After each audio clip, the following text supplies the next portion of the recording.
अब बिहार की बात करते हैं। बाई इलेक्शन में करारी हार के बाद बीजेपी ने आज मंथन बैठक की। राष्ट्रीय अध्यक्ष नितिन नवीन, बिहार के प्रभारी विनोद तावड़े और संगठन महामंत्री बीएल संतोष इस बैठक में शामिल हुए। इससे पहले बिहार के former chief minister Nitish Kumar आज दिल्ली पहुंचे, प्रधानमंत्री नरेंद्र मोदी से मुलाकात की। उनके साथ जेडीयू के कार्यकारी अध्यक्ष संजय झा और सांसद ललन सिंह भी थे। यह मुलाकात बांकीपुर बाई इलेक्शन में मिली हार के बाद हुई, इसलिए पटना से लेकर दिल्ली तक इसकी चर्चा रही। ललन सिंह ने इस मीटिंग को औपचारिक मुलाकात बताया। कहा कि नीतीश कुमार राज्यसभा के सांसद बने हैं, इसलिए प्रधानमंत्री से मिलने गए थे, लेकिन इस मुलाकात को विपक्ष ने बांकीपुर में बीजेपी की हार से जोड़ दिया। आरजेडी, कांग्रेस और समाजवादी पार्टी के नेताओं ने अपने अपने तरीके से बांकीपुर के चुनाव के नतीजों का एनालाइज किया। जितने नेता उतनी बातें। आरजेडी की सांसद मीसा भारती ने कहा कि बांकीपुर में बीजेपी हारी ही नहीं है, क्योंकि प्रशांत किशोर ही बीजेपी के असली कैंडिडेट थे।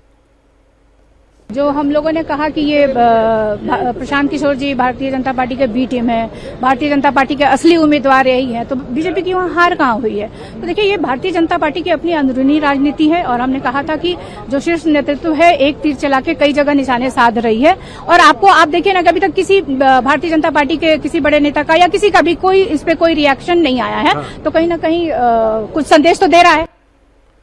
लेकिन मीसा के भाई तेजस्वी यादव ने कहा कि बांकीपुर का नतीजा बीजेपी के प्रति जनता की नाराजगी का नतीजा है।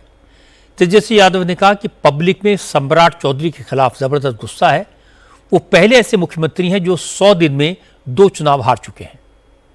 जनता का आक्रोश बीजेपी के सरकार पर था, मुख्यमंत्री पर था और उनके गलत नीतियों पर था। तो ये जो गुस्सा जो है जनता का, ये बीजेपी के नेताओं, उनकी सरकार, और ये पहले बीजेपी के मुख्यमंत्री हैं और इनके 100 दिन के अंदर, 150 दिन के अंदर भाजपा 2 बड़े चुनाव हारती है, एक एमएलसी का, एक एमएलए का। तो इसमें सम्राट चौधरी जी पूरी तरीके से फेल हो चुके हैं। लोगों का विश्वास उन पर, बीजेपी सरकार पर नहीं है। जब से वो मुख्यमंत्री बने नकारात्मक राजनीति उन्होंने की है, पॉजिटिव प्रोग्रेस पॉलिटिक्स नहीं की और काम कुछ नहीं किया। अपने काम से वो पीछे हटे हैं, इसलिए जनता ने भाजपा के लोगों को सजा दी। अखिलेश यादव ने मीसा यादव और तेजस्वी यादव से बिल्कुल अलग तीसरी बात कही।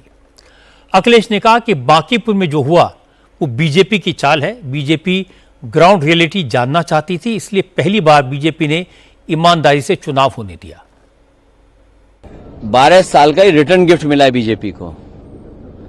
बीजेपी अगर कुंदरकी की तरह चुनाव लड़ती या बंगाल की तरह चुनाव लड़ती, बीजेपी फोर्स को लगा देती और जैसे चुनाव लड़ते हैं बीजेपी के लोग, तो बीजेपी की हार नहीं होती। ये आपको हमको समझने की बात है। उन्होंने बिना पुलिस प्रशासन को लगा के, बिना बेईमानी किए, बिना ईवीएम पे कुछ घोटाला किए देखना चाहते थे कि कितनी नाराजगी है उन्हें। इसलिए धोखे में मत रखो आप भी और ना हम धोखे में हैं। ये हार नहीं है, उन्होंने अपना तय किया है कि बिना बेईमानी के जनता कितना वोट देगी। तो वो चेक कर रहे थे कि कितनी जनता में नाराजगी है। जब आम चुनाव आएगा तो वो अपना फोर्स लगा देंगे। प्रियंका गांधी का अपना अलग एनालिसिस है। प्रियंका ने कहा कि बांकीपुर का चुनाव नतीजा बीजेपी के पतन की शुरुआत है। अब जनता को समझ में आने लगा है कि देश में क्या चल रहा है और देश किधर जा रहा है। दिख रहा है ना कि लोग थक चुके हैं, ऊब चुके हैं बीजेपी से, समझ रहे हैं अब कि क्या हो रहा है, क्या नहीं हो रहा है देश में। और उसके और ये मेरे ख्याल से ये शुरुआत है। सारे नेता अपने अपने हिसाब से प्रशांत किशोर की जीत की वजह बता रहे हैं, लेकिन बांकीपुर के नतीजों पर प्रशांत किशोर खुद क्या सोचते हैं ये मैं आपको दिखाता हूं। प्रशांत किशोर ने बीजेपी की हार के लिए उनके अहंकार को जिम्मेदार बताया। उन्होंने कहा वो चाहते हैं कि बीजेपी इस हार से सीख ले, रिवाइव करे, लेकिन अगर ऐसा नहीं हुआ तो फ्यूचर में बीजेपी को बड़ी कीमत चुकानी पड़ेगी।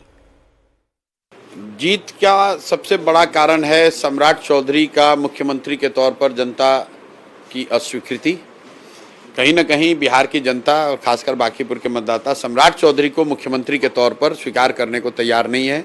इसलिए इस वोट के माध्यम से लोगों ने ये संदेश भाजपा के नेतृत्व को दिया है कि आप बिहार में किसी बेहतर व्यक्ति को मुख्यमंत्री बनाइए। दूसरी वजह रही है भाजपा के लोकल नेताओं का अहंकार, जहां पर उन लोगों ने ये कहा कि हम कुत्ता बिल्ली को भी खड़ा करेंगे तो लोग वोट देंगे। लोगों ने उस अहंकार के खिलाफ वोट किया है। और तीसरा, लोगों ने इसलिए वोट दिया है कि जो भाजपा एनडीए के नेता विधायक हैं, सांसद हैं, वो कहीं ना कहीं इस बात को लेकर निश्चिंत हैं कि चुनाव वही जीतेंगे, अपने काम के आधार पर नहीं बल्कि मोदी जी के चेहरे पर, हिंदुत्व के नाम पर, और कुछ नहीं होगा तो लालू जी का डर दिखाकर।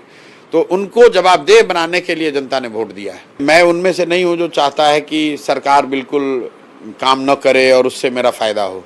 मैं चाहता हूं कि सरकार काम करे, अच्छा काम करे। आप कहें संभलने का मौका, मैं चाहता हूं कि भाजपा संभले, सरकार अच्छे आदमी को मुख्यमंत्री बनाए, काम करे, बिहार की तरक्की होनी चाहिए। अगर भाजपा बांकीपुर के हार से सबक लेकर संभलती है, बेहतर सरकारी कामकाज होता है, भ्रष्टाचार कम होता है, यहाँ पर फैक्ट्रियों को लगाने की कोशिश होती है, रोजगार आता है, पलायन रुकता है, तो ये अच्छी बात है, मैं उसका स्वागत करता हूँ। तो न तो प्रशांत किशोर बीजेपी की बी टीम है, ना ही वो बीजेपी के किसी एक्सपेरिमेंट का हिस्सा थे।